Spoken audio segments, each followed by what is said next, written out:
오늘 주님이 우리와 함께 하십니다. 그래서 오늘 이 저녁에는 소망이 있습니다. 오늘 우리 주님이 우리를 만나 주시고 또 이 저녁에 주 앞에 나온 여러분을 하나님께서 크게 은혜 가운데 넘치게 부어 주실 줄로 믿습니다. 1층에도 주시고 2층에도 주시고 다 주실 줄로 믿습니다. 저 옆에 사람 인사 한번 합시다. 은혜 많이 받으세요. 은혜 받아 뭐 할 것입니까? 뭐 하려고요? 자, 한 번 더 인사합니다. 은혜 받아 남 줍시다. 할렐루야. 예, 우리는 은혜 받아 남 주고 돈 벌어 남 주고 잘 돼서 남 주는 것, 그것은 주님이 우리를 향한 뜻인 줄로 믿습니다. 자, 오늘 저는 다니엘 1장 우리 읽었던 합독했던 그 본문 1장 8절에서 17절 말씀을 본문 삼고 믿음의 길을 선택하라는 제목으로 하나님 말씀을 전하도록 하겠습니다. 드보라 제임스라고 하는 영국 BBC 프리젠더, 이분에 대한 소식이 지난 5월 13일 날 영국 신문에 방송에 이렇게 보도가 되었어요. 드보라 제임스, 이분은 지금 영국에서 많은 사람들에게 감동을 주는 그런 아주 참 귀한 분이에요. 5년 전에 대장암이 걸렸습니다. 이분은 자기가 대장암에 걸려서 고통을 겪으면서도 또 역시 자기 병을 치유하면서도 다른 대장암에 걸린 그런 사람들을 위로하며 그 질병을 이겨내는 데 도움이 되고자 그는 자기가 이렇게 SNS에 이렇게 이겨내는 그런 모든 과정들을 이렇게 다 이렇게 소개하면서 이렇게 지내는 그런 여자였어요. 때로는 춤을 추면서 코믹하게 여러 가지 또 말도 하면서. 근데 이처럼 이 노력을 하고 다른 사람에게 소망을 주는 이렇게 노력을 했지만 그 최근에 그가 이제는 질병이 더 악화돼 가지고 이제는 마지막을 기다리는 그런 안타까운 소식이 보도가 된 거예요.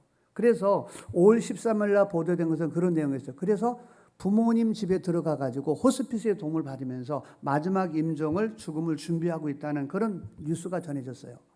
이분에 대한 소식을 영국 사람 다 아는데 저도 이 얘기 듣고 너무 마음이 아프더라고요. 그리고 또 근데 집에 돌아가서 부모님에게 돌아가서 그가 한 일은 뭐냐면 자기처럼 대장암 걸려서 죽어가는 사람들을 위해서 그 연구에 쓰게 하겠다고 모금을 했는데 영국 사람들이 그의 했던 것들을 알다 보니까 돈이 60억 이상이 모였어요. 영국의 왕자도 도와줬어요. 그리고 여왕이 이 소식을 알게 되고 보통 남자에게 주는 기사자기 이거를 여자에게 주는 것을 대임이라고 그래요. 영국에서. 근데 이 기사자기를 갖다가 이거는 참으로 놀라운 그런 이런 일을 영국 여왕이 감동해서 이렇게 주게 된 거예요.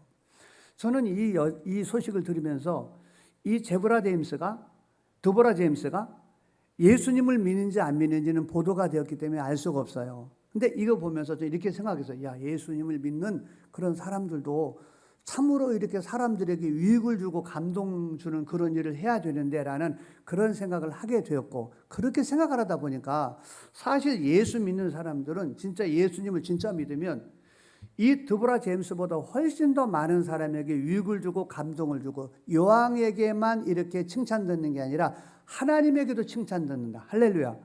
이것이 진정한 믿음을 가진 사람들이라는 걸 깨닫게 되었어요. 그리고 생각해 보니까 히브리서 11장에 나오는 그런 믿음의 사람들의 이름들이 쭉 나오는데 그런 사람들의 발자취를 돌아보면 그들은 이 땅 가운데 많은 사람에게 유익을 주고 그들이 가진 믿음 때문에 사람에게만 축복의 통로가 된 게 아니라 하나님을 기쁘시게 하면서 살았던 사람들이더라고요. 오늘 우리는 다니엘서를 읽었어요. 그 다니엘서는 다니엘에 관련된 그런 얘기가 주로 나오잖아요. 이 다니엘은 바로 그렇게 살았던 사람 중에 한 사람이었습니다. 믿음의 길을 걸어갔던 사람들인 거예요. 나는 오늘 이 예배 자리에 참석한 여러분 모두도 믿음의 길을 걸어가는 사람 되기를 축복합니다. 우리가 예수를 잘 믿어가지고 그래요. 집을 막 짓고 되게 좋은 일 아니에요? 뭐 출세한 거 좋은 일이죠. 그런데 우리가 모든 그와 같은 열매들이 내게만 국한됐다면 그게 진짜 믿는 걸까? 전 그렇게 생각하지 않습니다. 우리 그리스도인은 하나님께서 나를 부르신 것은 믿음의 길이 뭘까요? 예수님이 간 길을 따라가는 게 믿음의 길입니다. 예수님이 앞서가신 그 길은 예수님이 이렇게 말했어요. 나를 따라오라고. 우리는 예수님을 따라가야 돼요. 예수님을 따라가는 길은 좁은 길이래요. 예수님이 그렇게 설명했어요. 예수님이 가는 길은 좁기 때문에 많은 사람이 그 길을 따라가지 않는데요. 그런데 예수님이 가는 길은 왜 좁냐 그랬더니 예수님이 이렇게 말씀하셨어요. 누구든지 나를 따라오려면 자기를 부인하고 나를 따라오라고. 자기를 부인하는 게 뭐지? 예수님의 말씀을 그 뒤를 계속해 보면 자기를 부인한다는 것은 자기 생각을 내려놓는다라는 것을 이렇게 알 수 있어요. 베드로가 예수님이 십자가에 못 박혀 죽으신다는 걸 알리니까 베드로가 이렇게 얘기하는 거예요. 주님, 죽으시면 안 된다고. 이 말은 스승이 죽겠다는데 만류하는 것은 참으로 어떤 보면은 참 괜찮은 얘기 같아요. 스승을 위한 것 같아요. 그런데 그러한 베드로의 말을 들으신 예수님이 사탄아 물러가라라고 얘기를 했어요. 아니, 저는 처음에 예수님 믿고 얼마 안 돼도 이 사건, 예수님이 죽으신다는데 죽지 말라는데 왜 이거를 사탄이라고 이렇게 말했지? 우리는 아무리 좋은 말도 아무리 좋은 뜻으로 말을 하도록 그것이 내 생각에서 나온 것이면 그것은 사탄의 역사 속에 있는 것이지만은 저와 여러분의 생각은 하나님의 생각이 내 입으로 나와야 이것이 우리 하나님께서 인정해주는 믿음의 길인 줄로 믿습니다. 자기를 부인하고 간다는 건 쉽지 않습니다. 여러분, 우리가 사업을 할 때, 우리가 봉사할 때, 우리가 목회를 하는 목회자 입장에서도 내 생각들이 있는 거예요. 근데 이 생각을 버리고 간다는 게 쉽지 않아요. 그런데 우리가 나의 생각을 버리고 예수님이 간 길을 걸어가면 진짜 행복합니다. 왜냐하면 그 길은 좁긴 좁지만, 그래서 많은 사람이 자기 생각을 부인하기 싫어서 가는 사람은 진짜 많지 않지만 그 길은 예수님이 이렇게 말했어요. 생명의 길이라고. 할렐루야. 여러분, 생명의 길 걷기를 축복합니다. 오늘 다니엘은 생명의 길을 걸었던 사람이에요. 저는 그래서 마음으로 이런 마음이 있습니다. 그래요? 제게는 큰 교회를 세우는 게 목표가 아니에요. 큰 교회가 된 거지. 그러나 저에겐 이런 마음이 있어요. 다니엘처럼 히브리서 11장에 나왔던 사람들처럼 나는 믿음의 길을 걷고 싶다. 그래서 오늘 저뿐만일까요? 오늘 이 예배에 나온 여러분도 믿음의 길을 걷고자 하는 마음으로 저는 이 예배에 나왔다라고 생각을 합니다. 그래서 오늘 저는 다니엘을 통해서 다니엘이 걸어갔던 믿음의 길은 그는 어떻게 걸어갔는가? 여러분, 이 당시 BC 605년 그런 경에 이스라엘이 당시 최대 강대국인 그 바벨론에게 함락이 당했어요. 바벨론의 느부갓네살 왕은 어떤 정책을 썼냐면 이스라엘에서 좀 재능이 있고 용모가 준수하고 똘똘한 그런 장래가 있는 그런 사람들을 포로로 잡아와서 왕궁에서 3년 동안 이 바로 바벨론의 언어 아니면 학문 이 모든 것들을 가르쳤어요. 법률. 그렇게 해서 3년 동안 공부시킨 다음에 그들을 관리로 등용해가지고 세계를 제패하고 있으니까 많은 인재가 필요한 거예요. 그래서 그런 일에 쓰이는데 그때 거기에서 이 왕이 그 뽑힌 장학생들과 같은 그들에게 어떻게 하냐면 자기가 먹는 음식을 특별한 배려 속에서 주면서 먹으면서 훈련을 시킨 거예요. 그런데 이것이 모든 사람에게는 다 기쁨이 될지 모르고 부러워할지 모르지만은 신앙생활하는 예수님의 길을 뒤따라가기로 결단한 다니엘에게는 그것은 너무 갈등이 되는 거예요. 왜냐하면 그 왕이 내려주는 음식은 먼저 우상에게 제물로 바친 다음에 나눠주는 음식인데 레위기 11장에 보면은 우상에게 바친 제물로 몸을 더럽히지 말라는 거예요. 이런 말을 하는데 남들은 야 좋은 음식 먹어 좋겠다. 믿음의 길을 따라가기로 결단한 사람에게는 몸을 더럽히면서까지 내가 부자가 돼? 몸을 더럽히면서까지 내가 좋은 음식 먹어? 이거는 쉬운 문제가 아니라는 거예요. 그래서 다니엘은 결정했습니다. 음식 못 먹어도 내가 이 음식 못 먹고 내가 왕이 주는 음식 안 먹어서 손해를 본다 하더라도 나는 믿음의 길을 거기로 결정한 것이 오늘 본문에 나오는 그런 내용의 배경이 되는 거예요. 사랑하는 성도 여러분, 나는 이 땅을 살아가는 믿음의 길은 쉽지 않지만 저와 여러분은 갈 수 있는 줄로 믿습니다. 어떻게 갈 수 있을까요? 다니엘이 걸어갔던 그 길 첫 번째는 이런 거예요. 따라합시다. 뜻을 정해라. 여러분 오늘 다니엘이 어떻게 믿음의 길을 걸어갔냐라고 말하면은 그는 이렇게 말하는 거예요. 1장 8절에 보면 다니엘은 뜻을 정하여 이렇게 나와요. 그래서 다니엘이 믿음의 길을 걸어갔던 이유는 뜻을 정했기 때문에 걸어간 거예요. 여러분 저와 여러분이 내가 예수님이 가신 길을 따라가겠다. 우리 의지는 좋아요. 그러나 너무나 많은 장애물이 직장에 가면 나오게 되고요. 우리 이웃 사이에 나타나고요. 하다못해 교회 속에서도 봉사하면서도 내가 우리 주님이 가신 그 생각 가지고 신앙생활을 한다는 건 이건 만만하지 않습니다. 근데 이 길에 걸어가는 사람들이 있어요. 다니엘처럼. 그런 사람들은 어떤 사람들이냐? 다니엘이 했듯이 뜻을 정하는 게 중요하다는 거예요. 뜻을 정한다는 것은 이거예요. 어떤 특정한 곳에 내 마음을 그곳에 둔다. 이것이 뜻을 정한다는 그 말에 담긴 말이에요. 우리는 어떤 길을 만약에 믿음의 길을 걸어간다라고 하면 다니엘은 어디다가 마음을 두느냐면 바로 믿음의 길을 하나님을 경외하는 그런 곳에 마음을 둔 거예요. 그러면 이런 의미가 또 담겨 있어요. 내가 다른 것은 포기하겠다라는 그런 의미가 뜻을 정한다는 의미에 담겨 있습니다. 내가 세상의 길도 가고 하나님이 경외하는 일도 같이 가겠다? 이것은 불가능해요. 내가 믿음의 길을 걸겠다고 만약에 뜻을 정했다라고 말하면은 내가 불신앙으로 가는 그런 길을 포기하겠다는 거예요. 내가 불신앙의 길을 내가 포기함으로 인하여 내가 재물이 손해가 되고 내가 남들에게 멸실당한다 하더라도 그것을 내가 감당하겠다는 거예요.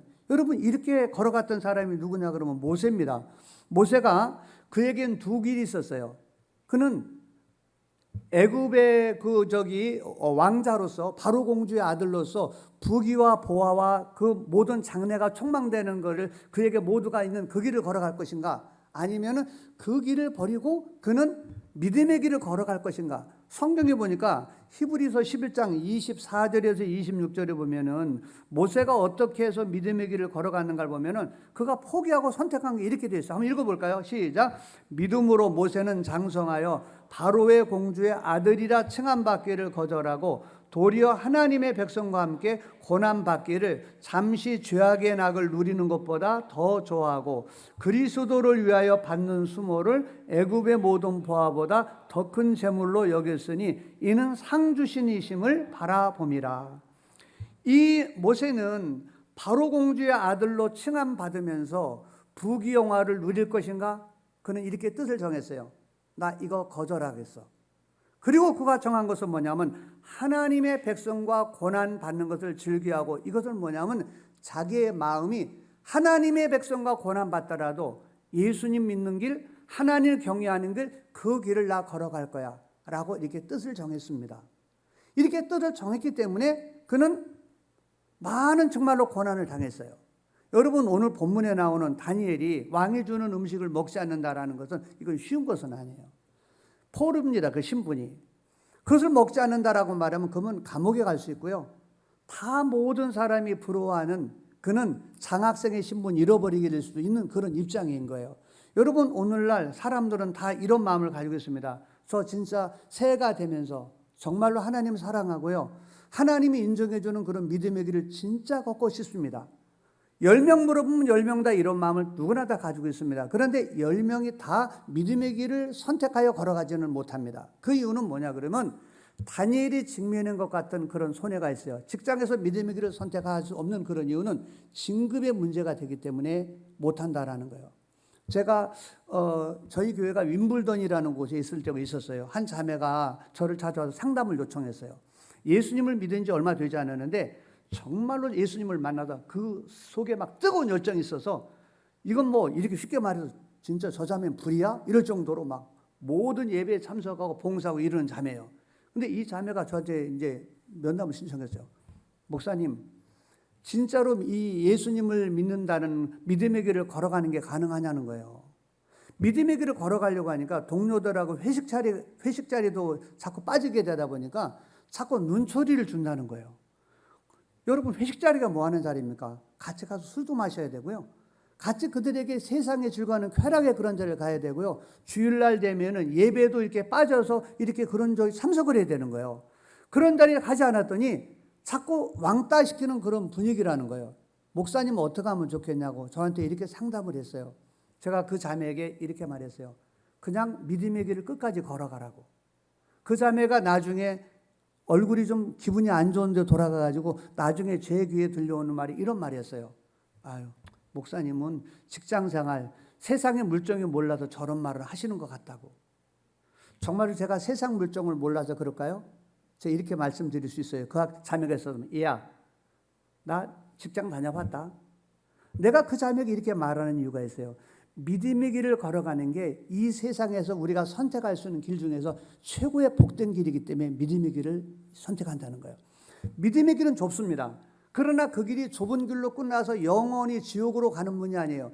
좁은 길이 좁기 때문에 사람이 주저하고 안 가려고 하지만은, 그러나 그 길을 선택하라 딱 발걸음을 들여놓으면 어떤 일이 일어나냐면, 하늘과 땅을 지으신 우리 인생의 삶의 주권자가 되신 하나님이 우리 인생에 개입하여 우리 손을 붙잡아 주시고 우리 대신 일하여 주시고 하나님께서 친히 처리해 주시는 역사를 경험하며 살아가는 줄로 믿습니다. 그래서 믿음으로 사는 자는, 우리 이런 찬양을 할 때 우리는 마음으로 동의하며 찬양합니다. 믿음으로 사는 자는 무슨 일을 만나든지 만사형통하다고. 여러분, 진짜 여러분 믿음으로 살면 하나님이 도와주시는 줄로 믿으시기를 바랍니다. 시온에 대로가 나고 사막에 강이 생기고 광야에 길이 나는 길이 믿음의 길이라는 거예요. 여러분, 그런데 이 길은 어떤 길이냐? 고난 뒤에 있는 영광이, 이렇게 말하는 게 맞아요. 너무 좁아 보이는 거예요. 이렇게 살면 나 망할 것 같은 거예요. 그래서 사람들이 그래요. 주님께서 뭔가 사인을 보여주면 내가 믿음의 길 선택할게요 라고 이렇게 하는 분들 되게 많습니다. 근데 주님은 한 번도 그렇게 우리에게 말하지 않습니다. 네가 먼저 선택을 해라. 그러면 내가 너의 손을 붙잡아 주고 내가 너의 문을 열어주겠다라고 주님은 이렇게 말씀을 하십니다.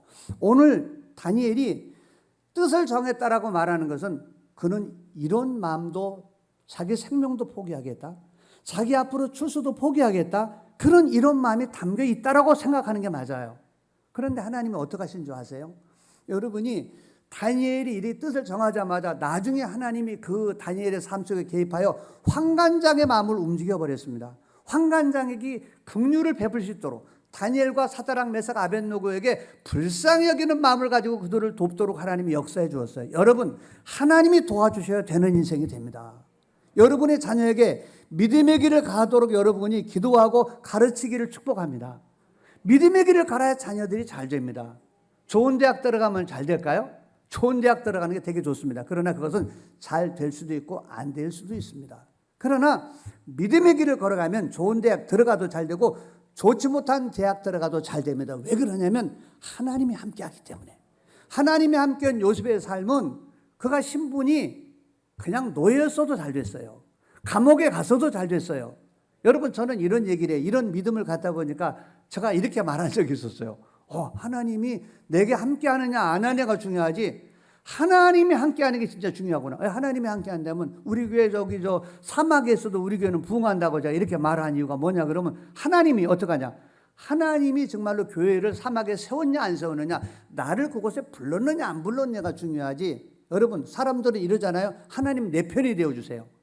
여러분, 하나님은 우리가 하나님을 향하여 마음을 열고 그분에게 나가면 하나님은 준비되어 계십니다. 하나님이 약속하십니다. 내가 영원토록 너와 함께 하겠다. 내가 너를 도와주겠다. 근데 왜 하나님이 못 도와주시냐라고 말하면, 저와 여러분이 믿음의 길을 선택하지 않기 때문에 하나님이 못 도와주신다라는 거예요. 하나님은 믿음을 히포스타시스, 받침대라고, 받침대요. 여러분, 받침대도 준비해 놓지 않냐고 이곳에다 우리는 필요한 것들을 우리는 구합니다. 좀 여기도 올려달라고. 믿음으로 기도해야 하나님이 올려주십니다. 우리는 하나님께 예배드리는 것도 믿음으로 예배드려야 우리 예배가 하나님이 받으십니다. 여러분, 뜻을 정하여 믿음의 길을 선택하기를 예수님 이름으로 축복합니다. 우리 교회 성신혁 안수 집사님이 계세요. 이분은 액세서리를 중국에서 이렇게 수입하다가요, 처음에는 이게 이렇게 가게를 하나 런던 시내에 내서 그걸 이렇게 파는 거예요. 팔고 그래요. 이렇게 하시는 집사님이신데, 안수 집사님이 되시기 전에 이분이 주일을 성수하지 못하시는 거예요. 근데 너무나 은혜를 사모하고 정말로 하나님 앞에 봉사도 하려고 그러고 이래요. 그런데 주일날이 되면 아내하고 함께 같이 이제 그 가게에 나가세요. 그래서 저희 교회 3부 예배를 드리는데요. 그러면 먼저 아내가 일부 드리고 가서 딱 하면 남편이 이렇게 딱 돌아오고, 그리고 직원이 이제 한 명 있어요. 이렇게 해서 그 액세서리를 팔고 그러는데, 어느 날 보면은 예배를 한 분이 안 왔어. 그래서 어떻게 안 왔냐 그러면 이유가 이래서 못 온 거예요. 직원이 그날 안 와버린 거예요. 직원이 안 오면 적어도 두 사람은 거기서 일을 해야 이걸 보는 거예요. 그러니까 이분이 안 오는 거예요. 그 돈을 이제 벌고 그래요. 그래서 제가 이렇게 권면을 했어요. 손해 보는 길을 제가 권면했습니다. 집사님, 그 돈 버는 길, 돈을 벌긴 하지만 믿음의 길을 선택하라고 제가 여러 차례 권면했어요. 그러다가 어느 날 하나님께서 은혜를 주셔가지고 그분이 뜻을 정했어요. 주일날은 내가 성수하여 온전한 주일을 지키겠다고. 그리고 그분은 손해보는 길이 그분에게 열렸습니다. 이 주일에 가서 액세서리를 팔면 3분의 1이 자기 한 달의 매출의 3분의 1이 주일에 팔린다네요. 그게 그렇게 이제 런던 시내 막 관광객들도 많이 오니까 팔리는 거예요. 근데 그분이 뜻을 정해버린 거예요. 그리고 나서 뜻을 주님 앞에 예배 주일 성수에 정하자마자 그는 이제 많은 손해를 보면서 가고 어떨 때는 얼굴이 심각한 거예요. 그래서 보면 알아요. 그래서 어느 날 물어봤어요. 주일날에 매출이 어느 정도 됩니까? 물었더니 자기 매출의 3분의 1이래요. 너무나 마음이 아팠어요. 하나님, 저 집사님이 이렇게 뜻을 정하여 주일 성수를 한다고 손해보는데 좀 도와주시라고. 그렇다고 뭐 도와준다고 확 열리지도 않더라고요. 너무나 저도 그래도 늘 기도해주고. 그런데 제가 늘 독려했어요. 정한 거 이것보다 중요한 게 믿음 주일 성수하고 주님 온전한 성수하는 것도 중요한 것 같으니까 집사님 하나님 믿고 하라고 계속 이랬어요. 송도에 아파트가 2채가 그분이 계셨어요. 있었는데 너무 사업이 안 되니까 이분이 한 채를 팔려고 그래서 이제 하려고 이제 그런데요. 그래서 마음이 아프지만 저는 계속 믿음 일가 가라고 그리고 봉사하고 계속 이러고 했었어요. 근데 하나님이 나중에 은혜를 주셨어요. 집을 한 채 팔려고 계약을 이제 하려고 해서 이제 돈을 이제 선불을 받았더라고요. 받아서 하다가 나중에 이러는 거예요. 목사님, 아무래도 기도 중에 마음이 안 팔았으면 좋겠다는 감정이 와가지고 안 팔았으면 한다고. 기도 중에 자꾸 그렇게 그런다고 그래. 그럼 팔지 마시라고. 그랬더니, 그런데 이것도 갈등이 되는 게 돈을 좀 받았다는 거예요. 선생님 거는. 그래서 좀 안 팔았으면 이러면 그냥 정말로 가만히 얘기 나누면서 분별해 보니까 이것이 하나님이 주시는 그런 마음일 수 있겠다는 제가 들었어요. 그래서 그냥 돈 줘버리고 손해보고 다시 원위치 해버리라고. 그래서 원위치 해버렸어요. 그리고요, 얼마 지나지 않았어요. 목사님, 할렐루야, 저한테 온 거예요. 하나님은 그렇게도 도와주시더라고요. 그 돈 주고 나서의 아파트 그거 올랐고요. 어떤 일이 벌어지냐 그러면 지금 여러분 이거 한국의 집 예전에 사는 걸 지금 내가 후회 엄청 하고 있습니다. 이거 엄청 올라가지고 이거 집을 살 수가 없는. 근데 그 집이 그렇게 올라버렸어요. 지금은 그러니까 엄청 올라가지고 그것도 한 채가 아니라 2채 가지고 있으니까 엄청나지. 저는 이런 생각을 해요. 저는 여러분에게 하나님 앞에 이렇게 하면 돈 많이 번다는 걸 얘기를 하는 건 아니에요. 하나님은 재정 문제뿐만 아니라 건강도 그러고 자녀 문제도 그러고 사업도 그러고 삶의 모든 영역을 믿음으로 살아가는 삶을 하나님이 뒷받침해주는 인생을 사는 것을 믿고 가시기 바랍니다. 다니엘이 그러고 갔더니 환관장이 도와주고 그리고 나서 다니엘 1장 20절에 가면 어떻게 하냐면 같이 공부하는 모든 다른 학생들보다 10배나 더 하나님이 지혜를 줘버렸어요. 그리고 다니엘은 나중에 국무총리가 되었는데 정권이 3번 바뀔 때도 계속 국무총리였어요. 이거는 있을 수 없는 일이 되는 거예요. 저는요, 믿음으로 사는 사람은 이 땅에서 때때로는 섭리 가운데 우리가 고난의 길을 이렇게 걸어갈 수 있을 수 있어요. 근데요, 반드시 우리가 이 땅에 살아가는 게 몇 년 삽니까? 100년 살아간다고 이렇게 말하고 할 수 있습니까? 영혼을 준비하고 살아가는 그런 삶, 믿음의 길을 걸어가는 사람이 그런 선택할 길이 예비된 길인 줄로 믿습니다. 그 길을 끝까지 걸어가기를 결단하는 분만 아멘. 아멘. 예. 2번째, 어떻게 이런 믿음의 길을 선택하여 갈 수 있을까요? 2번째, 따라합시다. 동역자와 함께 가라. 여러분, 우리가 믿음의 길을 만약에 끝까지 걸어가려고 그러면 동역자와 함께 걸어가는 것은 너무 중요합니다. 여러분, 우리가 믿음의 길을 걸어가는 것은 자기 생각을 버리고 간다는 것은 세상에서, 직장에서, 주변에서 되게 저 사람 어리석어, 비싼 밥 먹고 왜 저래, 이런 소리를 그냥 듣고 가야 되는 게 듣고 가야 될 수밖에 없어요. 우리는 예수 그리스도를 믿는 믿음의 길은 비상식적인 것은 아니에요. 그런데 초상식적인 거리예요. 왜냐하면 때때로는 하나님의 말씀에 상식을 뛰어넘는 일을 명령하실 때가 있어요. 그러면 상식을 근거로 살아가는 세상에서는 우리를 이상한 눈으로 쳐다봅니다. 그런데 하나님의 말씀에 우리는 순종하여 가는 그런 길을 걸어가려고 할 때 보면 때때로는 그렇게 다가오는 주변에 둘러싸인 환경이 억압이 우리로 인하여 마음을 두렵게 하고 외롭게 하고 그럴 때가 많아요. 그 때때로는 위로가 필요한 그럴 때도 많아요. 근데 좋은 믿음의 길을 함께 걷는 동역자가 있으면 때때로 우리가 주저주저하고 힘들 때 끝까지 믿음 지키며 걸어갈 수가 있어요. 안희숙 여사, 우리 잘 아시죠? 여러분, 안희숙 사모님이시기도 하죠. 이 안희숙 사모님이 일제강점기 때 신사참배하지 않은 것 때문에 붙잡혀 가가지고요, 모든 고문을 다 받았다는 거 우리 잘 알고 있을 거라고 생각해요. 죽음은 죽으리라. 이 책도 쓰셨죠? 내일 일은 남 몰라요. 이 찬양도 그분이 저기 가사 졌잖아요. 근데 이 안희숙 여사님이 여성으로서 성적인 치욕도 모욕도 고문도 다 당하고 이건 이루 말할 수 없는 그런 걸 당하면서도 감옥에서 끝까지 버텨낼 수 있었던 그 이유가 뭐냐? 나중에 그분이 진 책에서 알려진 게 뭐냐면 자기가 있는 감옥 옆에 방에 주기철 목사님이 있었던 거예요. 주기철 목사님이. 주기철 목사님도 신사참배하지 않은 것 때문에 아침이면 끌려가서 막 정기고문 당하고 물고문 당하고 매 맞고 이렇게 오면 그 옆에 방에 오면은 주기철 목사님하고 안희숙 여사 있으면서 거기서 무슨 얘기하냐면 믿음의 그 주님을 끝까지 바라봐야 될 것 이런 얘기를 나눴다는 거예요. 그러니까 이 얘기를 나누면서 끝까지 견디고 주기철 목사님은 그 안에서 순교하셨지만 안희숙 여사님은 해방될 때까지 끝까지 견딜 수 있었던 게 뭐냐? 그분이 나중에 옆에 계신 주기철 목사님의 그 한 위로의 말이 없었다면 자기는 믿음을 못 지킬 거라는 거예요. 여러분, 우리는 주님 오실 때가 가까운 이때가 되다 보니까 세상의 풍속이나 여러 가지 불순의 이런 풍조들이 너무나 드세가지고 내가 믿음의 길을 선택한다라고 말하는 것이 너무나 쉽지 않은 세상을 살고 있어요. 이 말이 이제는 이해가 돼요. 말세에 내가 믿는 자를 보겠느냐? 겉은 믿는데요, 말은. 근데 생각은 자기 생각으로 가는 게 믿는 것은 아니에요. 여러분, 목사라고 해서 믿는 길 다 가는 것입니까? 권사라고 해서 믿음의 길 다 가는 것입니까? 자기 생각으로 살아가면 믿음의 길이 아닌 거예요. 당장 편하겠지만 자기 생각으로 안 가는 길은 사망의 길이에요. 그러나 끝까지 믿음의 길을 걸어가는 길은 생명의 길인 줄로 믿습니다. 근데 이런 길을 어떻게 갈 수 있을까요? 우리는 연약하여 못 가지만은 동역자가 있으면 더 우리는 이기며 갈 수 있는 줄로 믿습니다. 사도 바울은 이방인의 사도로 부름을 받았습니다. 많은 공격을 받았습니다. 감옥에도 들어가고요, 매도 맞고요, 굶주리고요, 강도도 만났고요. 어떨 때는 너무 매 맞아가지고 죽은 줄 알고 거적에 씌워가지고 바깥에 던져진 적도 있었어요. 그런데 그 사도 바울이 끝까지 믿음의 길을 지키며 나중에 이렇게 말했어요. 나의 달려갈 길을 마치고 믿음을 지켰으니. 끝까지 믿음을 지킨 거예요. 이제 나를 위하여 의의 면류관이 예비되어 있다라고 영광스러운 그 얘기를 하는 그 모습.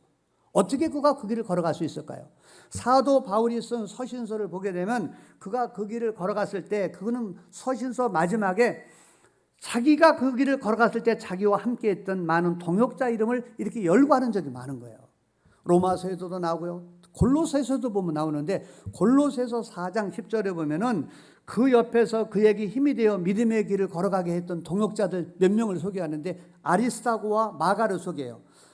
골로새서 4장 10절에 보면 나와 함께 갇힌 아리스타고와 바나바의 생질 마가와 이런 얘기가 나오거든요. 여러분, 또 이제 4장 11절에도 가보게 되면 누가 나오냐면 유수도라 하는 예수, 또 유수도라는 이름도 나오는 거예요. 그 사도 바울에게 있어서 아리스도와 마가와 이 유수도 이외에 수많은 사람들은 사도 바울이 끝까지 고난을 이기고 믿음의 길을 걸어가는 데 힘이 되어줬던, 위로가 되어줬던 동역자들이었던 거예요. 여러분, 저는 런던에 97년에 저는 선교사로 파송이 되었어요. 그곳에 갔을 때 참으로 저는 이렇게 생각했어요. 갈 때마다 내가 여의도 순복음에서 훈련 싹 받고 가는데 내가 거기 가면 떴다 놨다 하면서 그냥 오늘은 영국 내일은 세계를 금방 뒤집어 놓겠다고 왔어요. 그 같은 말이 끊어지기도 전서부터 저는 날밤을 새면서 기도하지 않으면은 내가 살아갈 수 없는 그런 일을 만나게 됐었어요. 그런데 저는 70명이었던 그런 성도와 더불어서 교회를 크게 부흥하며 있었던 것은 제게 있어서는 참으로 내게에서도 잊혀지지 않는 지금도 내게 귀한 동역자 3사람을 내가 소개하지 않을 수가 없어요. 저희 교회는요, 1,300명 정도 됐을 때 분가를 하게 됐어요. 분가를 할 때 뛰어가지고서 첫째 교회를 하나 시내 쪽에 세웠어요. 그 이상보 목사님이에요. 저랑 15년 정도 있다가 개척해서 분가해서 교회를 독립해서 가게 됐고요. 두 번째는요, 김덕수 목사님이에요. 20년을 저와 함께 했어요. 함께하여 그분이 20년 함께 했다가 제가 또 교회를 갔다가 따라가고 싶은 사람 손들어. 그래서 다 손들라고 그래가지고 또 저희 시내 북쪽에다가 또 한 교회를 또 했어요. 독립해서 지금 사역 잘하고 있어요. 그 다음에 세 번째, 저랑 25년을 사역했던 한 분이 계세요. 정남 목사님이세요. 그분은 영어 예배, 우리가 영어 외국인들 예배를 감당하는 그예요. 이번에 가면 제가 돌아가면 7월 첫째 주에 지난 1년 전에 시험 삼아 독립을 시켰더니 너무 잘 되고 다 스스로 재정이나 모든 게 독립이 돼요. 그래서 7월 첫째 주에 독립을 해요. 그래서 이번에 완전 독립예배 드리는 거예요. 이 세 분은 오늘날 런던 순복음교회가 있기까지 이분들은 저에게 있어가지고 참으로 내게 위로를 해준 동역자들이에요. 제가 오늘 저 식사하면서 우리 저 유재호 목사님에게 그분들 얘기를 했어요. 그분들이 만약에 없었다면 저는 오늘 런던 순복음교회 사역을 내가 지금까지 할 수 있었을까? 저에게 너무 힘이 돼주는 동역. 저에게는 여러분에게 이름을 대면서 칭찬하고 싶은 많은 집사님들, 권사님들이 계세요.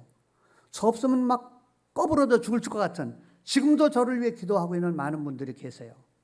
저에게 있어서는 25년 전에 여기를 떠났는데 떠날 때부터 지금까지 제가 있었던 이거 한국에서 계셨던 그런 권사님, 집사님들이 저만 선교되어 나오기를 눈 빠지게 기다리는 분들이 계세요. 그럼 오면은 한 번이라도 더 만나주기를. 그분들은 어떻게 하는 분들이냐 그러면 저에게 있어서 믿음의 동역자들이에요. 항상 저를 위하여 기도해주는 집사님, 권사님들이세요. 저 런던 순복음이 이렇게 이루어졌어요. 여러분, 믿음의 길을 걸어가는 게 어떻게 걸어갈까요? 우리 사도 바울에게서 그러면 어떤 사람이 우리에게 진짜 동역자일까요? 바울에게는 어떤 사람이 동역자일까요? 사도 바울에게 동역자 그러면 이런 사람이었더라고요. 누가 동역자가 될 수 있을까요? 첫 번째는 아리스타고예요. 아리스타고는요, 그 사람의 특징은 이런 사람들이에요. 함께한 사람. 나는 여러분에게 좋을 때뿐만 아니라 어려울 때도 여러분과 함께하는 동역자가 있기를 축복합니다. 그러면 믿음의 길 걸어가게 되겠습니다. 아리스타고는요, 성경에 보면은 그가 무슨 사역을 했는지, 무슨 말을 했는지, 뭐 좋은 일을 했는지 그런 얘기는 하나도 써 있지 않아요. 그런데 아리스타고는 사도 바울이 영광스러운 그런 자리에도 사도 바울 옆에 있었고요. 사도 바울이 나중에는 로마에 이제는 나중에 그저 포로로 잡혀가서 재판받으러 갈 때도 그 배를 타고 같이 갔고요. 감옥에 그가 갇혔을 때 그 옆에 가가지고 늘 옆에서 그를 도왔던 사람이 아리스타고인 거예요. 여러분, 난 그래서 이렇게 누군가 나와 함께하는 그런 사람이 있다는 것, 이건 좋은 동역자인 거예요. 그 다음에 마가는 어떤 사람이냐? 어떻게 해서 그 바울에게 위로가 되냐? 마가는 이런 사람이에요. 성장하는 사람. 여러분, 마가는요, 유대식으로는 요한이라는 이름이지만은 이방인 이름으로는 그 마가는 이방인식의 이름이에요. 마가, 요한. 근데 이 마가에 대하여 마가복음 14장에 보게 되면 한 청년이 벗은 몸에 배 혼이불을 두르고 예수를 따라가다가 무리에게 잡힘에 배 혼이불을 버리고 벗은 몸으로 도망한다. 그러니까 예수님을 따라가다가 위급하면은 오시고 뭐고 벗어 던지고 도망가는, 중간에 도망가는 이런 은사 아닌 은사가 있는 사람이에요. 그래서 1차 사도 바울과 전도하다가 이 습성이 또 나왔어요. 그래가지고 사도 바울과 1차 전도여행 가다가 중간에 힘들다고 혼입을 벗어버리고 도망가는 습성 나가지고 또 중간에 나 그만두고 집으로 가버렸어요. 여러분, 같이 선교하다가 누구 하나 갑자기 처음부터 그런데 같이 가다 빠지면요, 맥이 빠지거든요. 사도 바울이 엄청나게 힘들었든지 2차 전도 여행 갈 때 마가를 갖다 뺐습니다. 그랬더니 바나바의 조카다 보니까 바나바가 끝까지 조카라고 그런지 데려가려고 하다 보니까 이 문제 가지고 바나바하고 이 언쟁이 붙었어요.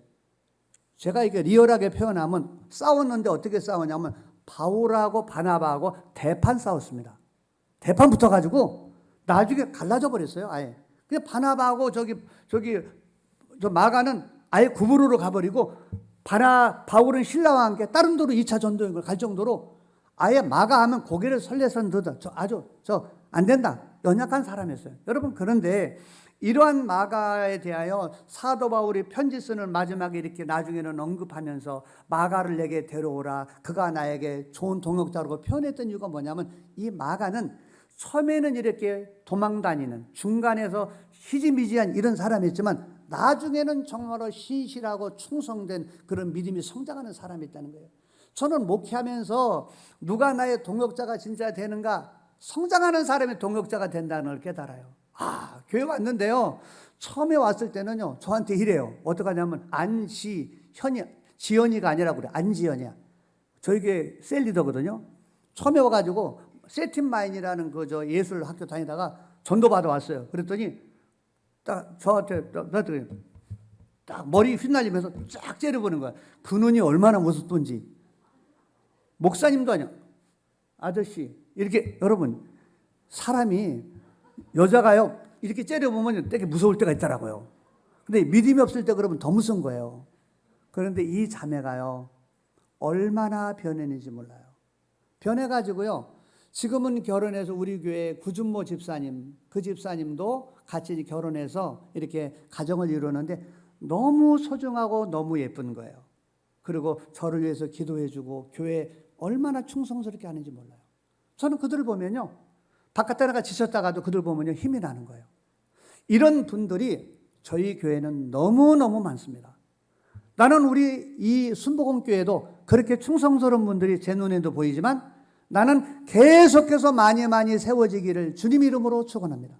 이런 사람들이 있으면 어떨까요? 교회 오면요 살만 납니다. 코로나 때문에 팬데믹으로 힘들고 지쳐서 교회 오지만요 와서 이렇게 쳐다보면 그렇게 주님을 저렇게 어려운 가운데도 야 예전에는 참 이렇게 중간에 예배에서 졸기만 하더니 그렇게 그냥 막 사모하는 마음으로 예배드리고 믿음이고 기도하고 예배 자리에 오면요 셀 리더가 구역장 대장 너무 예쁜 거야. 막 기들에서 와가지고 막 너무 사랑스러운 거예요. 나는 이런 동역자를 만나게 되기를 예수님의 이름으로 축원합니다. 그 다음에 마지막으로 세 번째 어떤 사람 유수도는 뭐냐면 하나님의 나라를 위하여 동역하는 사람. 이런 사람이 사도 바울의 동역자였어요. 어떤 주의를 하려고 하면 식당에서 무슨 일을 하려고 그러면 권사님 제가 힘은 안 되지만 저는 실력은 없는데 제가 같이 도와드릴까요? 이런 분들 정말 힘듭니다. 제가 부족한데 저를 위해서 그런 분들이 계세요. 목사님 저는 교회에서 페인트 칠하는데 우리 교회에서 막 하는데 누가 일꾼 불러도 하는 것보다 페인트 칠하는데 이렇게 목사님 저는 실력 없는데 제가 하면 안 될까요? 이렇게 도와주는 분들이 계세요. 후회도 물론 될 때가 많습니다. 왜냐하면 저분 괜히 시켰다. 왜냐하면 이걸 페인트를 이렇게 칠해야 되는데 막 이렇게 칠하고 그리고 하다가 이게 칠하는 거는 좋은데 밑에다가 떨어뜨리는 게 더 많더라고. 그래서 분별이 돼야 되겠더라고요. 열정이 있다 하더라도 아예 분별해서 선택을 해야 되겠다. 얼마 전에 우리 교회에서 했는데 근데도 너무 이쁜 거예요. 그런 분들이. 그래 막 뒤집어 써서 막 페인트 엎어지면 엎어지더라도 그런 분들이 많은 게 너무 행복한 거예요. 여러분 이렇게요 하나님의 나라에 뭐 한다 그러면은 이게 쫙 딴지거리는 사람도 있잖아요. 이번에 우리 그저 성회 좀 해야 되는데 그럼 이런 분들 계세요. 목사님 참 목사님의 뜻은 좋은데 지금이 팬데믹이 아니에요. 그런데 팬데믹 때 사람들을 모이게 해서 이러는 거는 뭐가 어떻고 이래서 병 걸리고 그러는 거 아니에요? 이것을 주로 하는 사람들이 있습니다. 하나님의 나라를 동역하는 게 아니라 그것은 내 생각이냐 하나님의 생각을 분별해야 되는데 하나님의 생각을 리더가 딱 얘기해서 어떻게 했는데 그걸 갖다 꼭 토를 다는 그런 분들이 계세요. 이런 사람들은 동역자가 되지 못합니다. 그러면 나는 오늘 예배에 있으면 따라합시다. 순방향이 되자. 역방향의 사람이 되는 것은 아니에요. 우리 예수님은요 순방향의 길을 걸어가신 분이세요. 여러분 하나님이 무슨 말씀하시걸랑 아멘하고 따라가시길 바랍니다. 이런 사람에게는 은혜 주는데 자꾸 습성이 역방향으로 자꾸 하는 사람은 이것도 몸에 배이더라고요. 그래서 역방향으로 하는 사람들은 믿음의 길이 아닌 거예요. 하나님은 저와 여러분의 생각을 뛰어넘는 분이십니다. 우리가 분별할 것은 이것이 하나님의 생각인가 성경에 기록된 뜻과 같나 이것만 분별하는 게 중요하고 어렵냐 안 어렵냐는 우리는 그렇게 따질 필요가 없는 게 왜냐하면 하나님의 뜻이거든요. 우리 믿고 가는 거예요. 지금 우리는 5, 6, 7월 동안 전도하거든요. 전도할 때 뭐 전도하자 그러면 성도님이 이런 분 없어요. 목사님 지금 뭐 팬데믹 어쩌고 이러냐 전도하냐. 저희는요 1인당 5명씩이 전도하자 그래가지고 매주마다 주보에다가 올라와요. 주보. 전도는 뭐냐면 예수 그리스도의 십자가의 복음에 대하여 누구에게 한 명에게 설명해 주면 우리는 전도 한 명 한 거로 쳐줘요. 이렇게 전도를 해요. 그러니 막 3,000명 이렇게 그러면 믿음 소망 3달 동안 하면요 보통 3,000명도 넘습니다. 저희는 전도하게 되면요. 이거 뭐 안 된다 이런 사람이 있으면 저한테 신고 들으면은 그 사람은 비 오는 날 먼지 나도록 저한테 혼나는 수가 있기 때문에 열심히 합니다. 그래서 여러분 근데 그러면 여러분 좋은 동역자를 만나기를 축복합니다. 좋은 동역자 만나는 길 2가지를 제가 여러분에 알려드릴게요. 첫째, 여러분이 좋은 동역자가 되시면 좋은 동역자를 만날 수가 있어요. 우리는 이렇게 생각해요. 친구, 우리 자녀들에게 너 좋은 친구 만나라. 근데 이것보다 좋은 방법은 우리 자녀를 좋은 친구 만날 좋은 친구가 되도록 이렇게 만들어주는 것은 더 좋은 방법이에요. 우리는 생각할 때 나는 못됐어도 좋은 사람 만나면 잘 될 줄도 아는데 다른 사람도 다 지각이 있어가지고 이상하게 생긴 사람은 안 만나려고 그래요. 우연히 이렇게 눈이 멀고 분별력 없어가지고 우연히 걸리는 수는 확률이 적잖아요. 그러나 내가 좋은 동역자가 되면요, 내 주변에 많은 사람이 몰려요. 제가 우리 교회에서 보게 되면 그러더라고요. 다 어떤 사람이 남에게 대해서 베풀고 남에게 좋은 동역자가 힘이 돼주고 위로자가 돼주니까 다른 사람도 그거 어려울 때 막 도와주더라고요. 이게 성경적인 방법이에요. 그래서 여러분이 좋은 동역자가 되기를 힘쓰기를 바랍니다. 두 번째는 만남을 가꾸시는 게 중요하더라고요. 하나님이 좋은 동역자를 줬어요. 그러면은 이 만남을 가꿔야 됩니다. 그래서 만남을 잘 가꾸는 그런 부분들은 하나님이 저에게, 여러분에게 주신 책임인 거예요. 그래서 이런 만남을 잘 가꾸어 가지고 이 만남을 갖다 열매를 거두도록 하나님께 지혜 구하고 능력 구하고 이렇게 살아가야 돼요. 그런데 마지막 최고 좋은 친구를 제가 여러분에게 소개해 드릴게요. 좋은 동역자를 만나라 그러고 가꾸라 그랬더니 이렇게 고민하는 분도 있더라고요. 목사님, 저는 성격이 누구하고 이렇게 말도 잘 못하고 누구하고 이렇게 내향적이라서 만나기만 하면 이렇게 친구하고 오래 사귀지 못한대. 정말로 그런 성격이 있더라고요. 그래도 괜찮아요. 내가 여러분이 좋은 동역자와 함께 갈 수 있는 방법이 있어요. 그분은 누구냐면 예수 그리스도를 여러분의 좋은 동역자로 모시고 사는 거예요. 할렐루야. 예수님은요, 그분은 내가 못 놔도요, 내가 이렇게 좋은 동역자가 안 돼도요, 예수님은 항상 저와 여러분의 좋은 동역자가 돼주겠다고, 우리만 반대하지 않으면. 할렐루야. 그래서 예수 그리스도는요, 내가 성격이 뭐나도요, 나의 친구가 돼주시고요, 내가 이상하게 속상한 얘기를 하더라도 다 받아주세요. 그러니까 그래서 성경에 이 말이 맞는 거예요. 그리스도 예수가 너희 안에 있는가 확인해봐라. 그렇지 않으면 버리운 자니라. 여러분, 돈이 좀 없어도 좋고 건강이 부족해도 좋고 예수님이 여러분 안에 항상 있는 인생 사시기를 축복합니다. 이 교회에 예수님이 충만하기를 축복합니다. 예수 그리스도가 이 교회에 있으면 우리 가운데 사는 역사가 일어납니다. 변화가 일어납니다. 위로가 일어납니다. 그래서요, 예수 그리스도가 우리에게 좋은 동역자로 살아가는 사람은요, 7번 넘어져도 10번째 일어나 버리고요.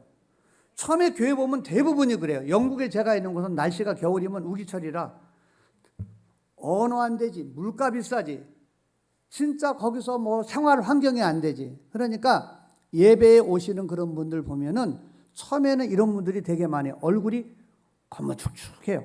회색빛이 있는 분들이 참 많아요. 그럼 담임 목사로서 단위에 딱 쓰면 느끼는 게 있어요. 아유, 저 집사님 지난 한 주간도 녹록지 않게 살았구나. 우리 저 학생 힘들었구나.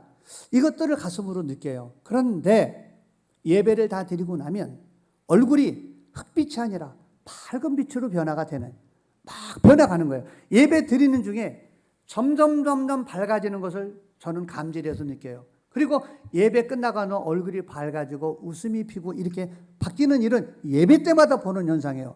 그런 이유는 언제 더 분명해지냐면 이런 거예요. 성령께서 이 교회 지배하여 그리스도 예수를 만나는 그런 사람들은 말씀 속에서 예수님을 만나고 기도 중에 예수를 만나고 찬양 중에 예수를 만나게 되면 모두가 다 이렇게 밝아지는 것을 보게 되더라고요. 할렐루야. 여러분, 예수 만나기를 축복합니다. 오늘 그 찬양을 부르신 분이 집사님인지 또 주의 종인지는 모르겠어요.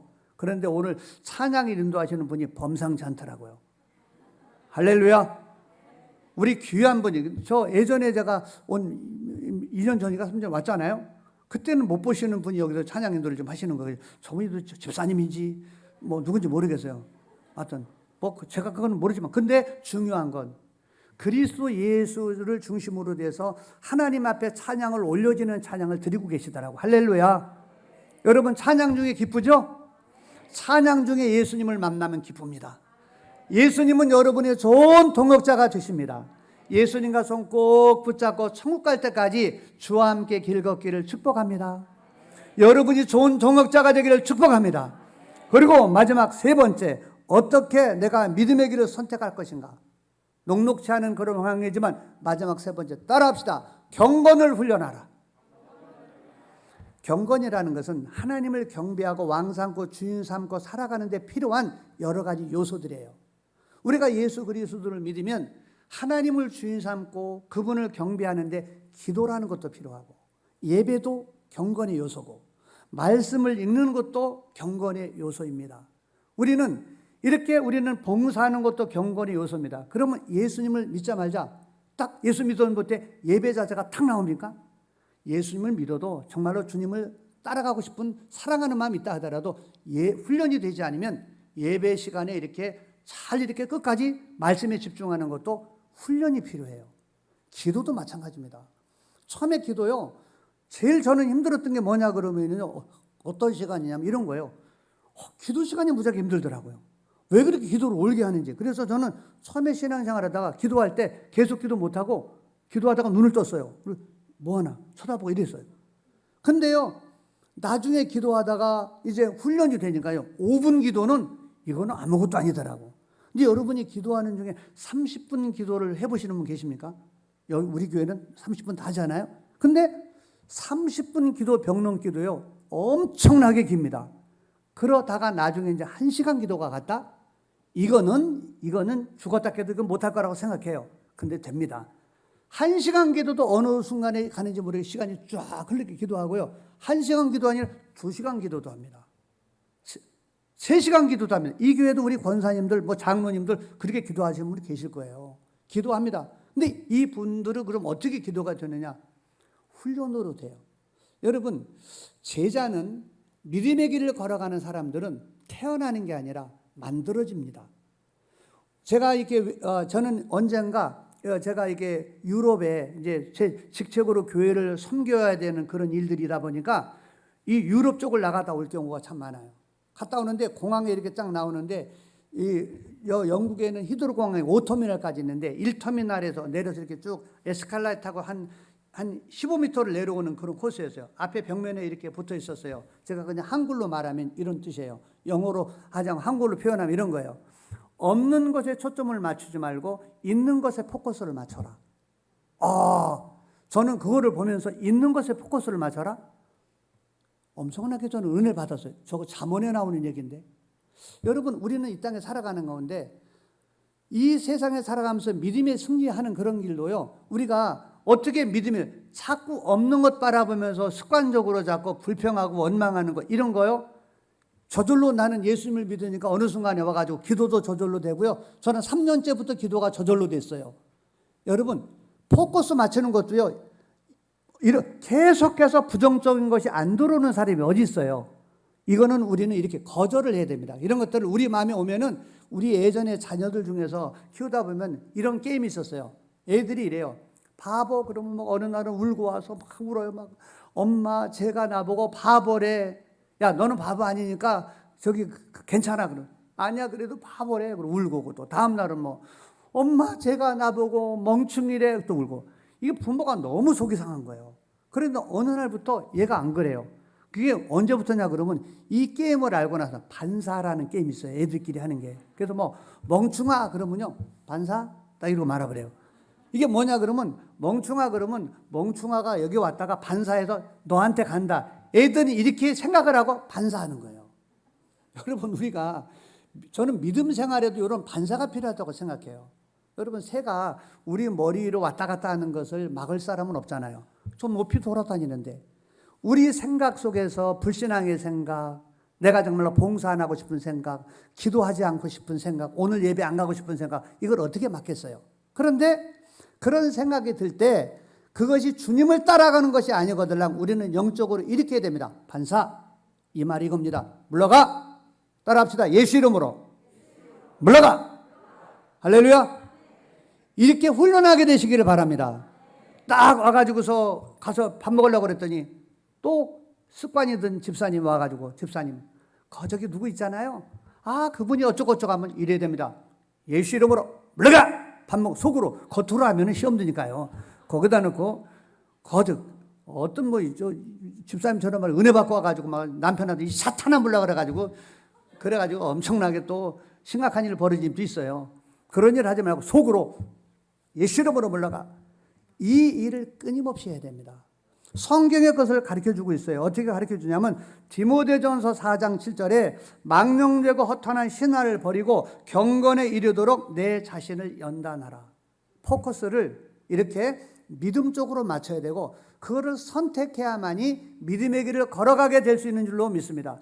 왜 이렇게 훈련해야 될까요?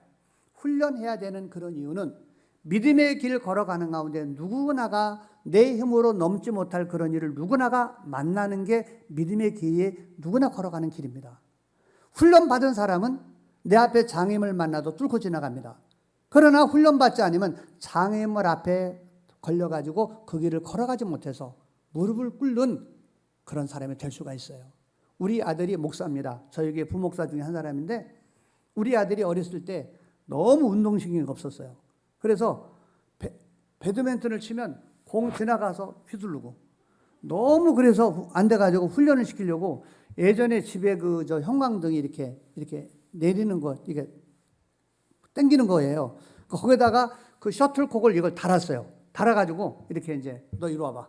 그래서 이걸 자 흔들 테니까 쳐. 그래서 이렇게 흔들 운동신경이 안 되니까 흔들고 했다가 지나간 다음에 치더라니까요. 와, 그래서 내가 훈련하다가 이거 혈압 때문에 쓰러질 것 같아가지고 됐어. 너는 포기. 넌 절대 운동선도는 하면 안 돼. 이렇게 생각을 했어요. 저희 아들이 대학교 들어갔어요. 하나님의 은혜로 캠브리지 갔어요. 가는데 학교 축구 대표 선수가 됐다는 거예요. 그래서 내가 무슨 소리야? 그 학교에서는 아니 운동을 하는데 아니 어떻게 해서 저기 대표 선수냐고.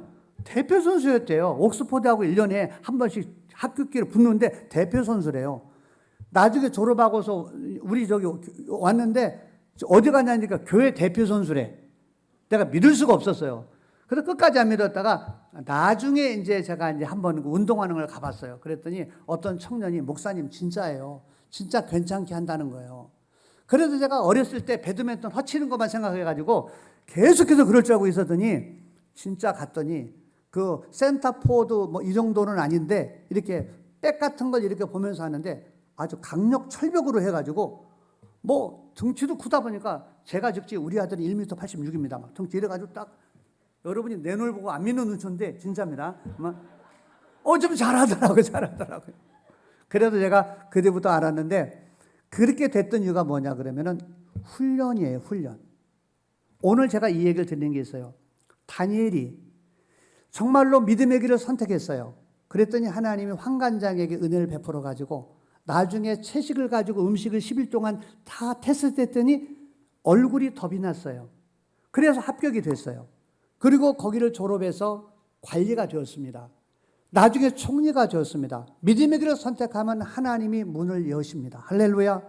그런데 이 믿음의 길 앞에 주변에서 있는 동료들이 모함을 해가지고 이제는 바벨론의 우상에게 절하지 않고 다른 데서 기도하고 절하면은 사자굴에 집어넣기로 하는 법령을 왕에게 쫙 이렇게 소삭소삭 해가지고 법령을 발표를 하게 된 거예요.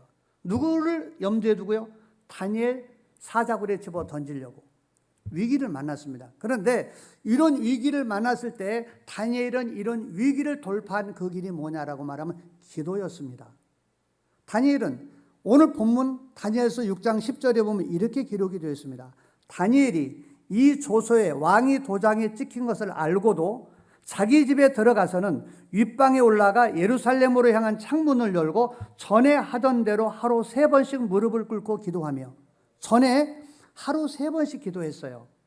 전에 3번씩 기도하던 사람도 훈련이 안 된 사람은 위기 만나면 믿음의 길 걸어가다 나 주님 몰라요. 베드로처럼 주님 부인하고 떠나갈 수 있고 마가처럼 중간에 돌아갈 수가 있고 내가 예배를 드리고 잘 드리던 사람도 코로나 만나면 2년 동안 저희 교회에 예배 한 번도 안 나온 사람도 여럿이 됩니다. 무엇 때문일까요? 그들은 정말로 주님을 믿기를 원하는데 위기 앞에는 믿음의 장애물 만나서는 뚫고 못하는 그런 일도 있더라고요. 그러나 그와 같은 위기가 있다 하더라도 끝까지 믿음이 지켜야 될 주님이 원하는 자리를 지키는 그런 선택하는 그런 사람들도 있더라는 거예요. 차이가 무엇일까요? 훈련입니다. 다니엘은 전에 하던 대로 훈련은 어디에 나타날까? 위기 때 기회를 바랍니다. 여러분 나는 오늘 이 예배 참석한 여러분이 여러 훈련을 중에 다니엘이 훈련했던 것 기도 훈련을 잘하기를 예수 이름으로 축원합니다. 여러분 지금이 어느 시대입니까? 팬데믹 지나고서요 사학가가 다시 한번 힘을 돋아서 우리가 멈췄던 사업 속에서 열매를 거두어 착한 일을 우리 위해서 복음 위해서 우리 일할 때 아니겠습니까? 학생들이 취업을 위하여 우리는 뛰어나가야 될 여러 가지 제목들이 많은 거예요. 장애물 이거 뚫고 지나가야 되는 거예요. 여러분, 경건은 하나님과 가까워지면, 하나님과 관계가 온전해지면 하나님이 우리 손 붙잡아 일으켜 세워줄 줄로 믿습니다. 나는 오늘 이 예배에 참석한 여러분이 믿음의 길을 선택하기로 다니엘처럼 뜻을 정하고 가기를 축복합니다. 그리고 여러분에게 좋은 동역자를 많이 만나고 가시되 특별히 예수님과 늘 손붙잡고 동행하는 삶 살기를 축복합니다. 그리고 경건을 많이 늘 훈련해서 위기 때 오히려 빛을 발하는 믿음이 되기를 예수님 이름으로 축원합니다. 자, 우리 말씀을 붙들고 우리 한번 기도할 때 오늘 여러분 합심으로 한번 기도합시다. 우리 예수님이 이 마지막 때에 믿는 자를 보겠느냐라고 이렇게 말했지만 우리 대조동 우리 순복음교회 역사가 있는 이 교회 우리들은 저는 이렇게 생각해요. 이 교회가 우리 순복음 교단에서는 정말로 상징적이며 의미가 있는 교회라는 것을 여러분이 인식하고 신앙생활 했으면 좋겠어요. 아까 제가 여기 도착해서 바깥으로 나가는데 세 분이 찾아오셨더라고요. 멀리서 여기서 왔대요. 이 교회에 조영기 목사님이 예전에 사역했던 것을 그런 시작했던 교회라 천막교회라는 걸 알고 왔다는 거예요. 여러분은 인식하든 인식하지 않든 여러분은 우리 순복음교회 역사적인 참으로 자존심이며 너무나 귀한 그런 교회입니다. 여러분이 교회가 건강하게 믿음을 지키면 저 같은 런던 순복음교회 주변에 있는 교회도 너무나 힘을 얻을 수 있는 그런 정말로 귀한 상징적인 교회가 여러분의 교회입니다. 그러게 이 얘기는 무슨 얘기냐 그러면 사탄은 이 교회를 갖다가 공격할 수 있기도 하다라는 것을 우리는 알아야 된다라는 거예요. 그러나 믿음은 이깁니다. 세상을 이기는 이김은 이것이니 믿음이라 요한일서 말하듯이 그러므로 저와 여러분이 믿음의 길을 가기로 선택하면 하나님이 우리의 승리의 깃발이 되어줄 줄로 믿습니다. 하나님, 이 교회에 하나님 믿음의 길을 선택하여 가는 귀한 종들이 이 교회에 세워지게 하여 주옵소서. 우리 중직자들이 믿음의 길을 걸어가는 다니엘과 같은 길을 걸어가는 길을 걸어가게 하여 주옵소서.